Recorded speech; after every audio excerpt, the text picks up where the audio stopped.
And personally, is that 58 to 68 were like the glory years for songwriting, and I appreciate good songwriting and harmonies, and I love the energy. When the energy's there, it's just fantastic.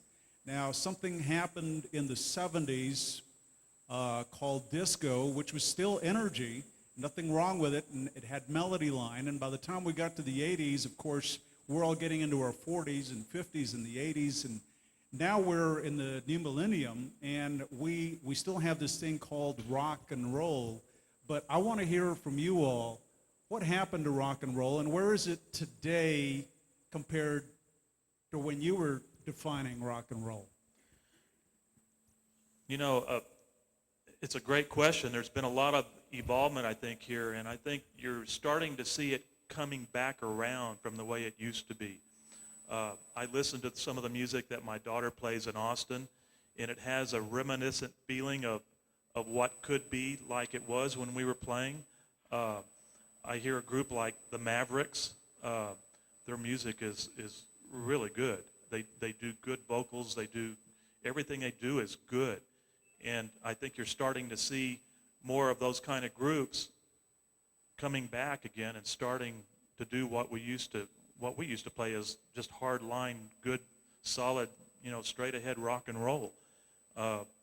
There's a lot of good musicians out there playing a lot of different kinds of rock and roll, like indie, and I don't understand all these terms. I mean, we asked our daughter the other day, Nicole, what kind of music do you all play? And she said, Dad, it's kind of indie rock and whatever. And I don't understand it all. Maybe you all out there can throw in and give us some ideas up here, but it's interesting to see where it's come from. I don't know. I'm just glad to see it coming back the other way, because it's interesting to see through the generation gaps here how many of these kids, like my daughter and all of them, she's one of the rare ones, I think, that just loves, like, Louis Armstrong. She loves all these old torch singers, the musicians of that type. But it's also interesting to see how much they love the Beatles. We grew up with the Beatles. We loved the Beatles. We loved, Buddy Holly. We loved what they did, and I mean, the Beatles had so much influence to a lot of us, and we still play their music. But it's interesting to see, too, that they also love those groups, and now they're starting to incorporate and play a lot like they did. What's interesting, as a retailer, I see a lot of 14 to 20-year-old kids working on their Beatle collections for the first time. Rod, I know you've got some opinions on this. Let me throw the word hip-hop out there. Well, it's not so much as an opinion. That's just more of an expression of political, social, economic issues, which is fine. There's a time and place for that. But there's something to be said for a band that writes, but I've seen that happening too, where hip-hop is becoming more sophisticated. You listen to the tracks and you listen to the harmonies, and it's like, Motown's getting in there? Well, yeah, and it's exactly what he said. Somehow that's all coming back as a blend. One group that comes to my mind that intrigued me just recently was like Los Lonely Boys.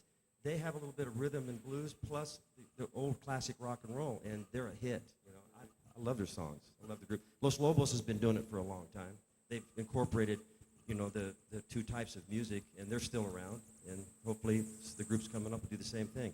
I just like stuff that's musical. I do sound. I'm the guy out front on the console mixing, and when I have a great band, they make me sound good. Everybody comes up and says, oh, you did such a great job. It's heaven when you have a group that can play. 90% of the job is done. How does that happen? There has to be some musical talent happens on stage, the way they play, the spaces in between the song, and just not a constant barrage of just volume and repetition over and over and over again. Not picking on hip-hop or anything. It depends upon the lyrical content, and depends upon how much work and effort they put into it to achieve something that 4 or 5 people just couldn't do in an hour. That's it. Doug, Dalton, do you all have any thoughts on that? Dalton? Go with Dalton first, Doug. Anybody here know that there was a local band on the Tonight Show last night? I do What, that. 4, 5, 6 people knew? I got there. Chris, the guitar player, is a friend of mine, and Jim Ward, local guy, doing some great stuff. And I don't think the El Paso media is even aware of the guy. You know, he's done some great stuff with Sparta and at the drive-in, Mars Volta. The guy's a really prominent musician.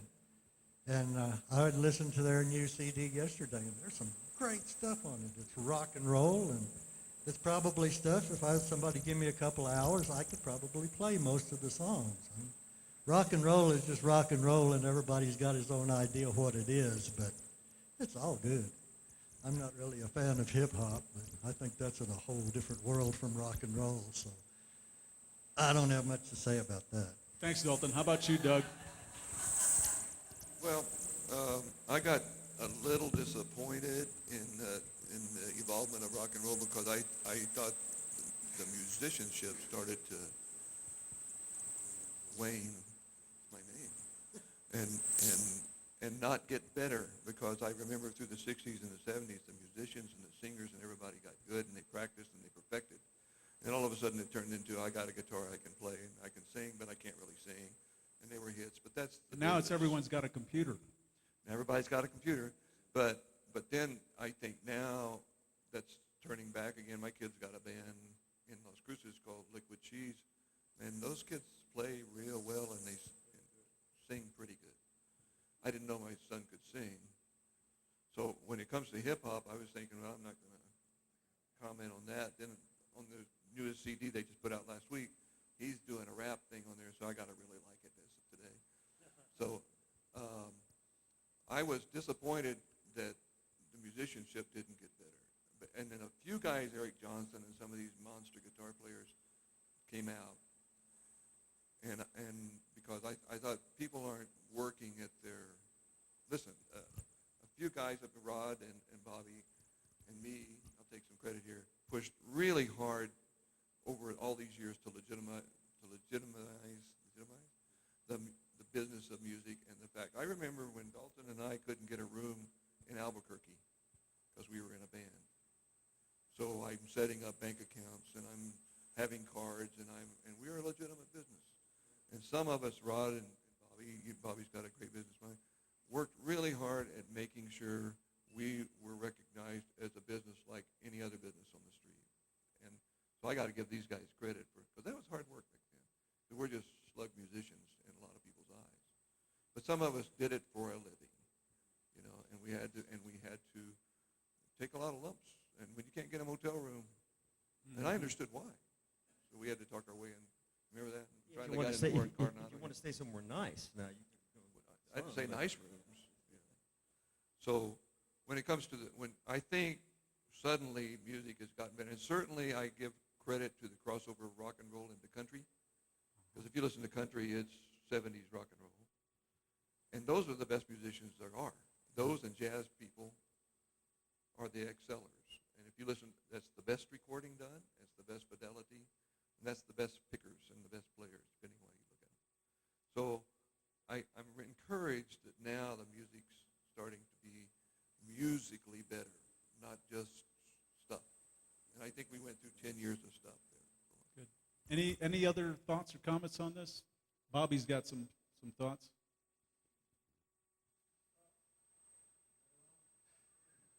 That's all he says, turn it on.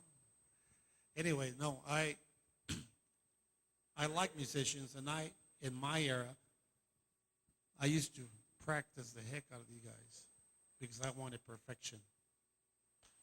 And I think everybody wanted perfection here, guys that played music that were in the face of the stage of the people, in front of the people.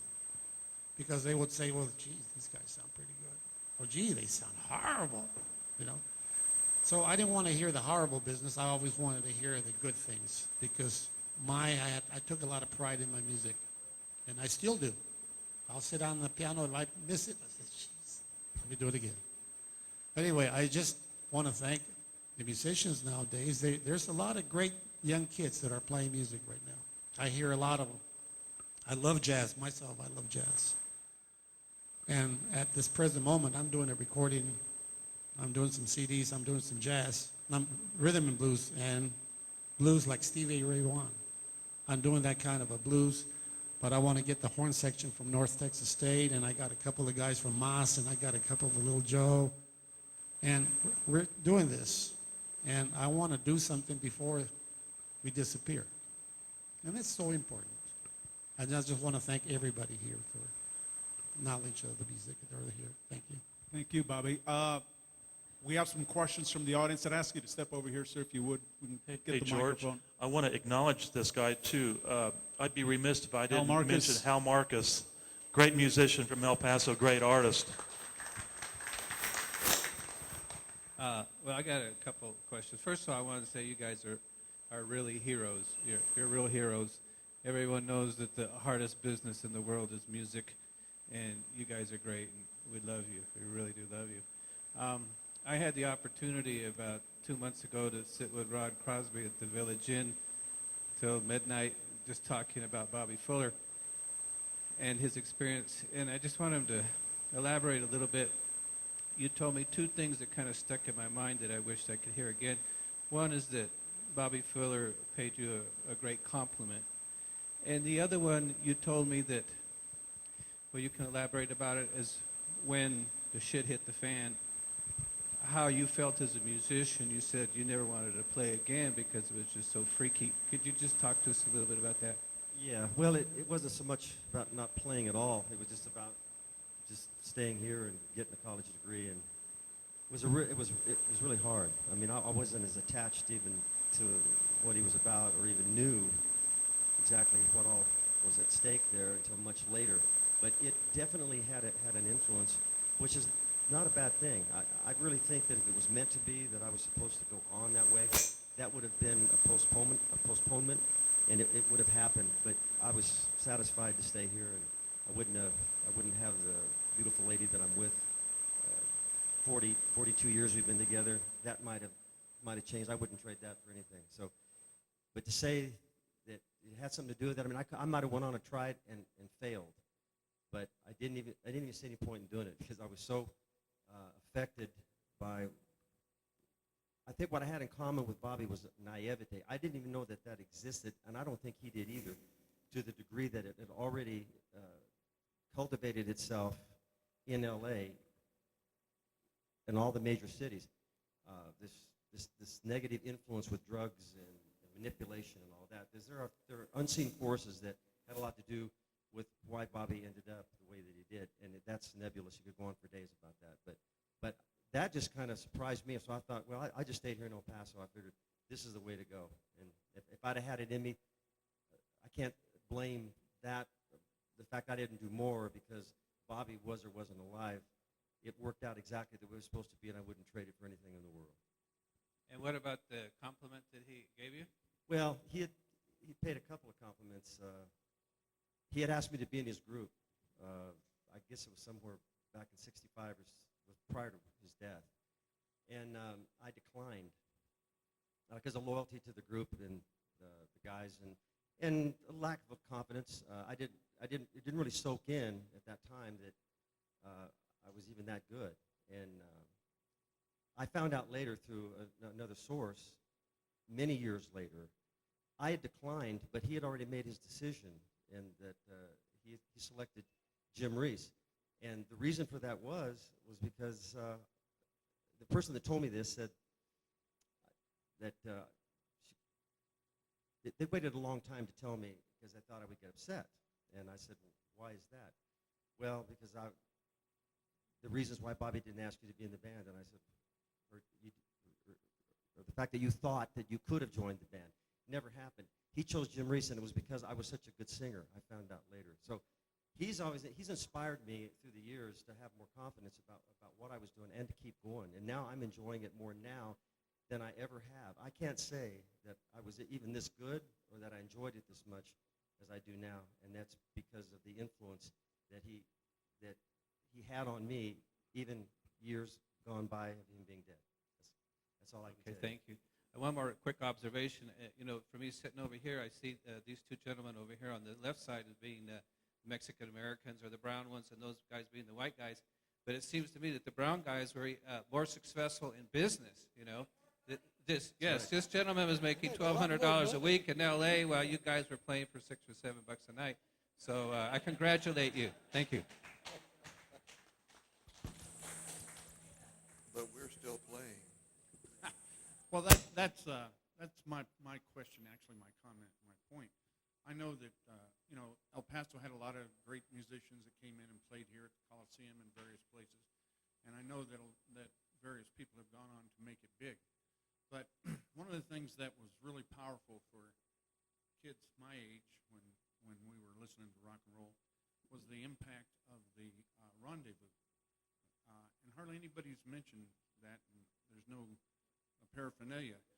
But for the local people in El Paso, at a time where rock and roll was taking off, and I know Bobby Fuller started that, but Rod, you played there, and Bobby V played there, and all kinds of people played there. They used to have playoffs, and for the kids who were growing up, and not just in Northeast El Paso, but from all over, that was a tremendous impact for us because it was our access to local good musicians and rock and roll and a place to dance and socialize and whatnot. And so I'd like y'all to comment on that and your experience of that, and also what happened to it. I mean, why did it Meat eventually market. end? It turned into a meat place, I think. I think what happened is that Bobby just wasn't a businessman. He was a musician, and it probably would have been a lot more successful if they'd have had a businessman running it and just let Bobby play. But very few musicians are really good businessmen too. Rod Crosby, Rod's a great businessman, and so is Doug, but very few of us are. Most of us just want to get up there and play, and somebody gives us a little money, we're happy, Well, it's interesting. I did sound for Bobby V 2 or 3 years ago, and I brought that up. I asked him if he remembered that. And he goes, "Oh, of course I remembered. He bugged me and beat me up to play there for I don't know how long." And he said, "I show up and he's not even in town." You know, when Bobby was awesome. when they had the rendezvous,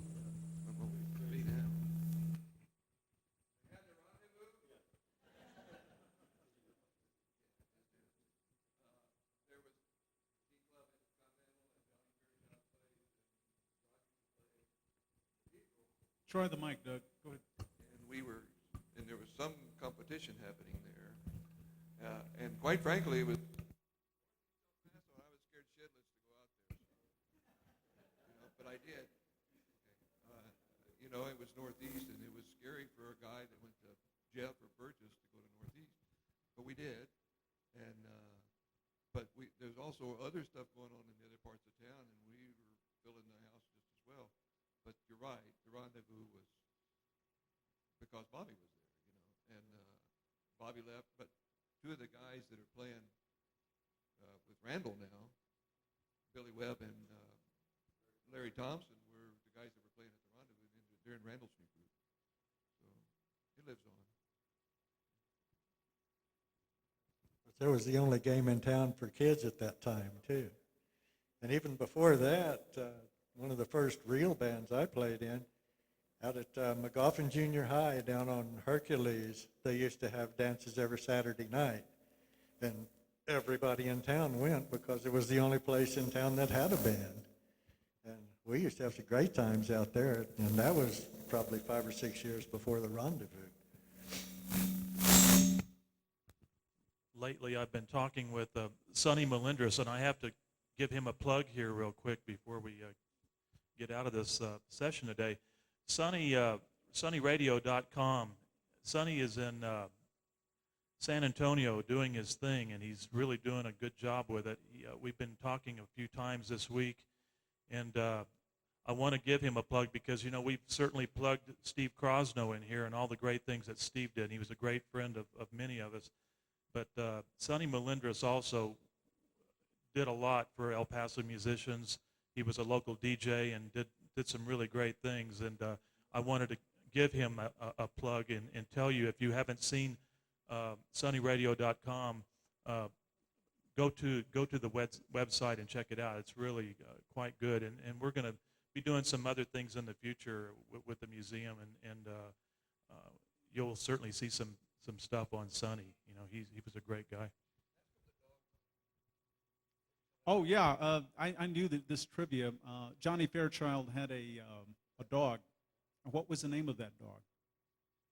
Does anybody know? I know my dad was its doctor, you know, but I don't remember the dog's name. Let's go back to the audience. Zoomer Roberts has a question. I had the privilege of growing up here, and there's a rich tapestry of music back in the old days, not just the rock and roll, but you turn on the radio and there was Crosno playing, you know, those great Tex-Mex records and bringing James Brown to town. Then on Saturdays you'd go out like to the used car lot and there would be old Mike Oatman and the K-Hay Riders. And there's just all these different types of music that were going on. And although it was against the rules, on Saturday nights where you go across the bridge over to White's to the lobby, and of course there was Long John, who was black, and he always had a Latino backup band. And I wonder if any of you had any experiences with Long John that you can share with us.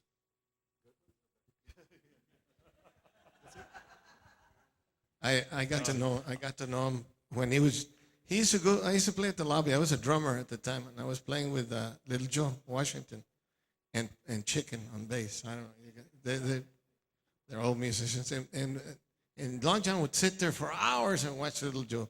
Little Joe was like, even one time, Little Richard.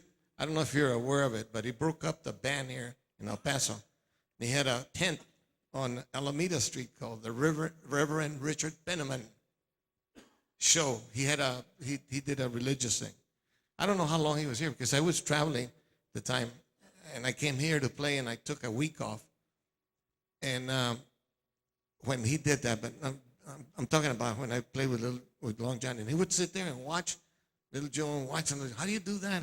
Because he could play like even Jimi Hendrix went to the lobby and sat and watched Little Joe. He got picked up a lot of stuff. If you never saw Little Joe, you've missed it. He was the best guitar player.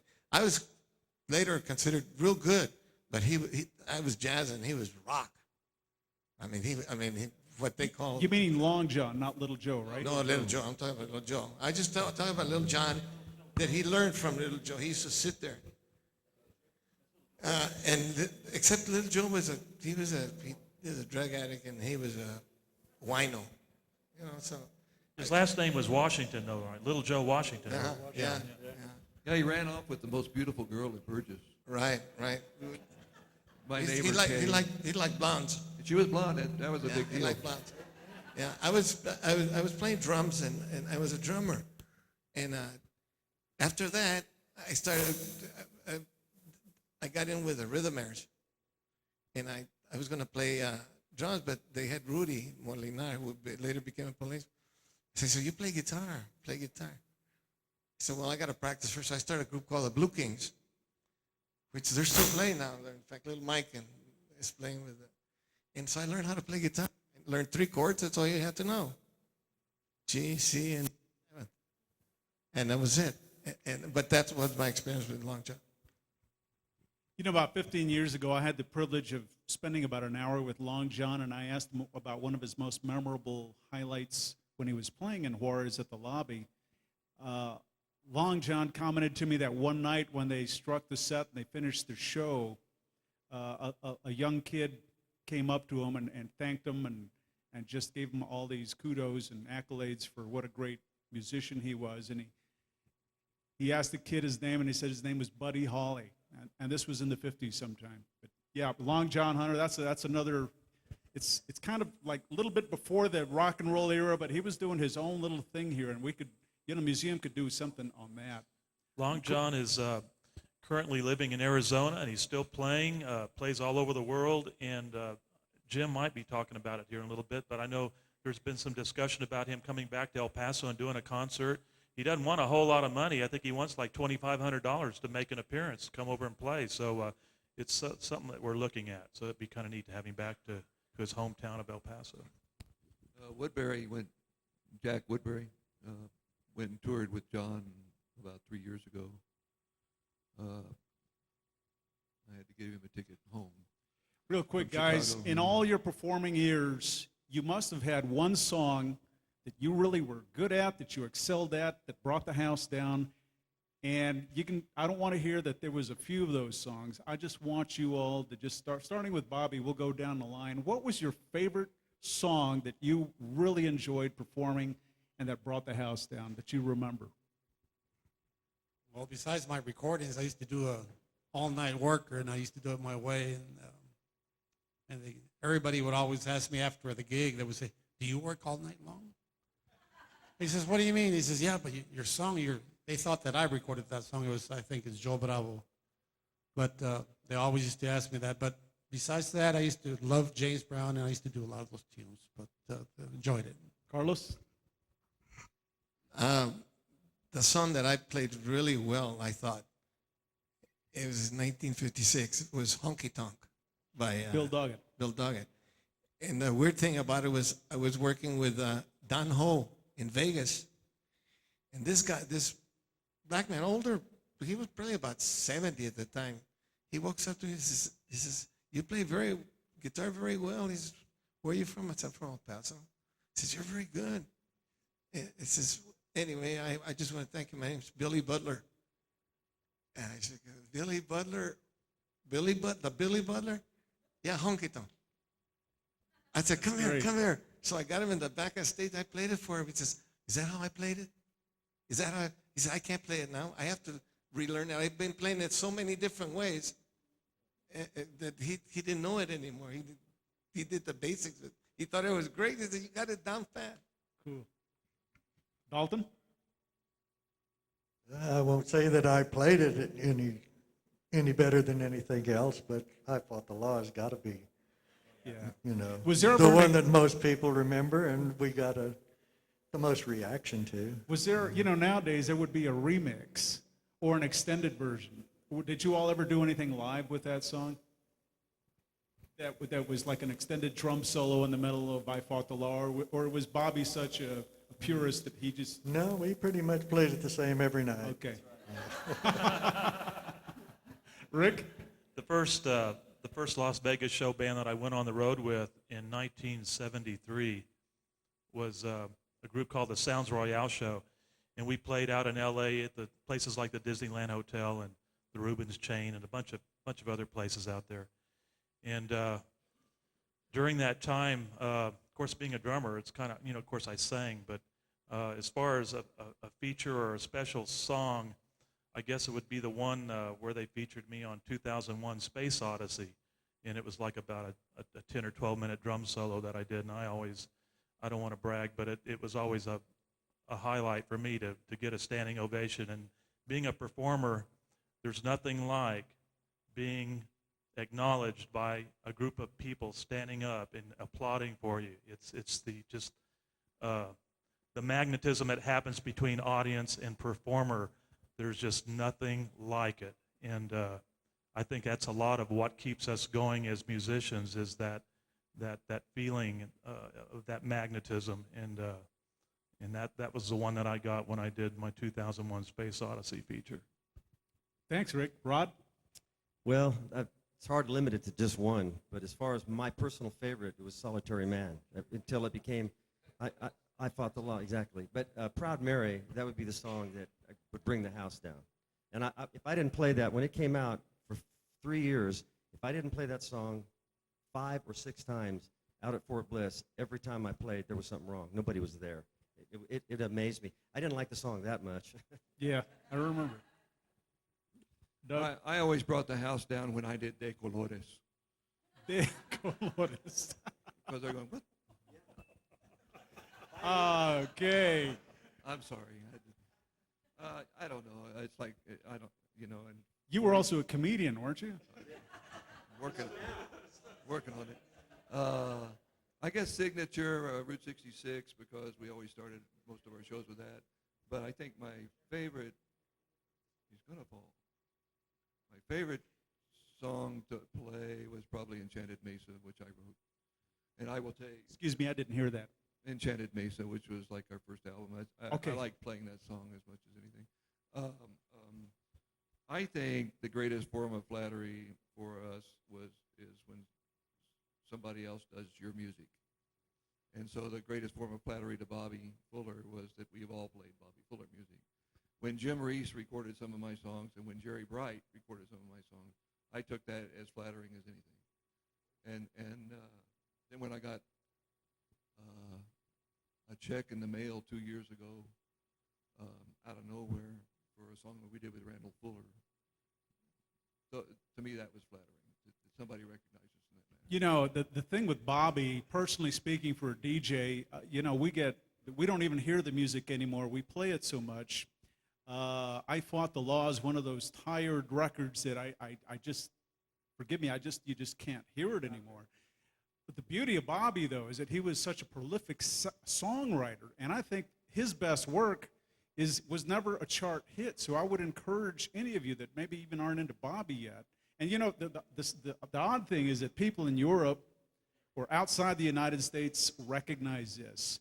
But all the Bobby Fuller 4 recordings are available. They're out there. I don't need to tell you where you can get them. But they're out there. You can even get them on the internet. All that music. We're about to wrap up here in a little bit. Is there any other questions from the audience? Hasn't this been? Yes, sir. I'm sorry. Good afternoon, everybody. My name is Dennis Kovicki, and I happen to be a member of the El Paso County Historical Commission. Part of the elected responsibility of people like myself is to try to contribute to the story of El Paso.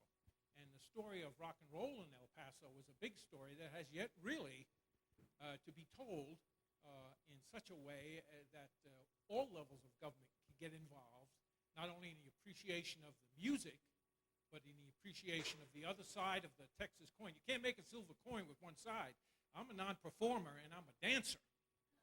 So without good rock and roll played well, I would never have enjoyed the history and art of rock and roll. And so what I'm here today is at an invitation just to let each of you know, and I would like to pass a little bookmarker out that we created. I created at my nonprofit foundation to honor the father of rock and roll, Alan Freed. I'm not sure if any of you knew the gentleman, but in 1954, when I was 14, remember 54 and 54 makes 2008, okay? So we're celebrating indirectly a holiday. Technically, Alan Freed went to work for a radio station, WINS, in New York City. And I lived in Jersey City myself, and I used to, on Saturdays, go over to New York City, and I was called, I don't know if you ever heard of that phrase, a gopher. Well, I would go for coffee for this person, a coffee or a Coke for that person. But the idea is he would have a constant stream of talent coming into his office trying to get signed on with a record contract, play on the air. Unfortunately, he made contracts and took money from the contractors. He took money from the people with records. Payola, you may have heard of that. It added a bad name to the initial part of the music.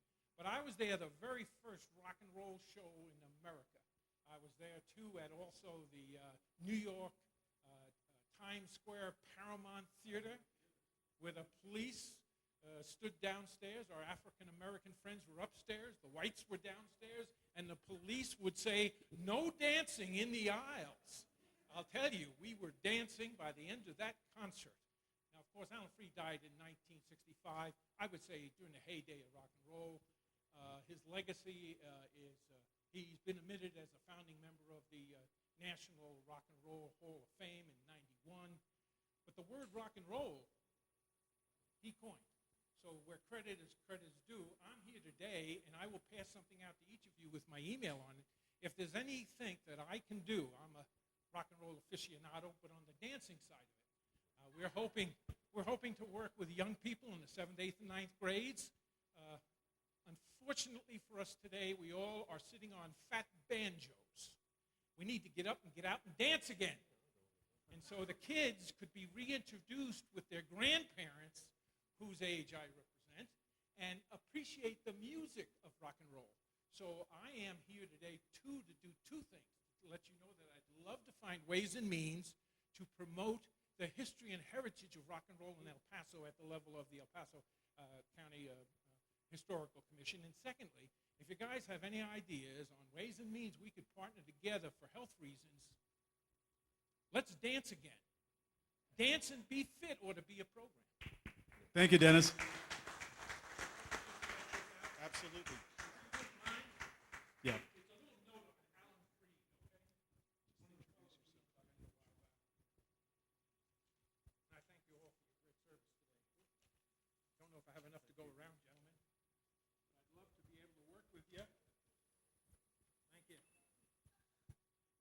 My name is Charlie Hoover.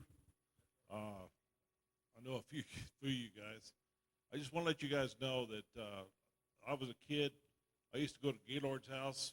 I was a good friend of Ty's and watch him play with Big Sonny. So I was there at the very beginning. Used to go to see Bobby Fuller playing up there at Bassett Center on top of the Buck Rogers deal, and we'd going out to the rendezvous and stuff. I basically just wanted to say thank you guys. You don't know what a huge, huge part of our lives you guys have been. Rod, I mean, I've listened to you all my life. Doug, Moon Pie. I mean, I saw you guys up in Boise, Idaho one time, and it was the biggest thrill of my life. I'm telling you, to see you guys. And I just wanted to say thanks to all you guys, because you're from a fan. You guys have been huge in our lives, and I just want to let you know that you're just a big, big part of our lives. Thank you very much. We appreciate it.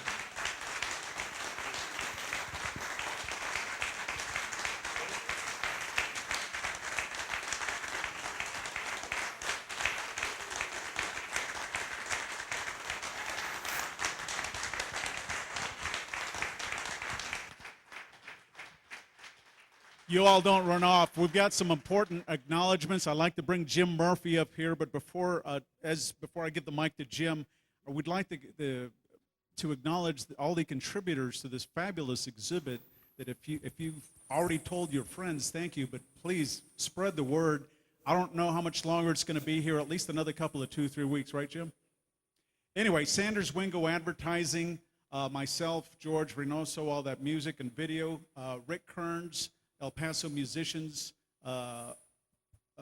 blogspot.com, the headstand owner, Stan Stack, Larry Amerson, Gene Anchondo, Larry and Barbara Angus, Skip Clark, Cardona's Balloon Company, William Cummings, Rod Crosby, Mike Lewis, Jack and Denise Matthews, Jim Murphy, Doug Neal, Renee Ortega, Dalton Powell, Felix Rivera, Bobby Rosales, Carlos Ruiz, Larry Rye, Joe Shaughnessy, Rick Stone, Charlie Thomas, Robert Velez, Sal Vargas, Rebecca and Ken Vaughn, Dorothy White, Bill Wilson, Chip Woodward, all made today and this display possible. So a round of applause for them.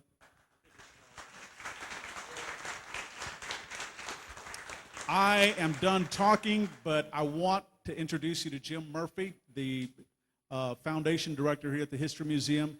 He is the catalyst for all of this happening today. So, Jim, I give the mic to you. Thank you, George, and thank everybody. I want to thank Barbara Angus. Actually, her and I worked very closely together on this. She's the interim director for the Museum of History. And everybody here, the whole staff, it's really, this is a very small staff here at the Museum of History, and everyone contributes equally to get everything done day to day here. And what this exhibit, the Rock and Roll El Paso exhibit, has meant to me personally, we put a call out to the community in a newspaper article, and the phone rang off the wall. And everybody brought in their pictures. We have much more that was brought in than we are able to put on exhibit. But just the same, we put out some important items here, and it was all brought here from people from El Paso. And that's what this museum, the Museum of History, is all about. It's your museum. And we appreciate you being here today, and we hope that you come back time and time again and visit us. So thank you very much. Thank you, guys. Jim? I would also like to acknowledge Larry Emerson of Results Video and Production Company here in El Paso. They're the guys running the cameras today. They're going to be doing a rock and roll documentary. What you saw today will be coming out on some kind of a video production down the road with some additional things that are going to be added to it. So be on the lookout for that. It's going to be available in probably a DVD format or something for you. But also I would like to mention on May 30th at the King's X Club on Mesa Street, we're going to have a band jam. And for all you musicians, I want to see Zoomer there for sure, you know. And Hal, bring some of your congas along, man. We'll fit you in there. But we want to have as many musicians to come as would like to come and play. Gaylord, come on, play, guys. All you guys. We want to see you come out and sit in and have a little fun with us. Whoever comes, Dalton's going to bring his drums over there. We're gonna have some fun with it. But on May 30th at the King's X, probably around 8 or 9 o'clock, somewhere like that. I'll put it on the site so y'all look for it. Also, I've got some cards for you if y'all want to get them before you leave. I'd like to have you visit our site. But thanks again for coming, everybody. You're great. Do the musicians have any other comments? Dalton? Yeah, my sister, I have a sister that lives in London, and she called me yesterday and was listening to the BBC on her radio, and they played I Fought the Law. And when it was over, the announcer came on and said that Barry White had played drums on that song. And she was pissed off. And she tried all day to call him, and nobody ever answered the phone. So she was going to email him and let him know who really played drums on I Fought the Law. Well, in fairness, Bobby, Barry White was part of that whole studio scene. He was just starting out, but Yeah, I he guess had, his name got mixed up the wrong place, obviously. No, Barry White was on the Magic Touch, but he was doing kind of a hand jive thing on his knees. And when we were recording the song, he was just over there doing it, and everybody said, hey, that sounds cool, just leave it in. So Barry White was on the Magic Touch. But Bobby?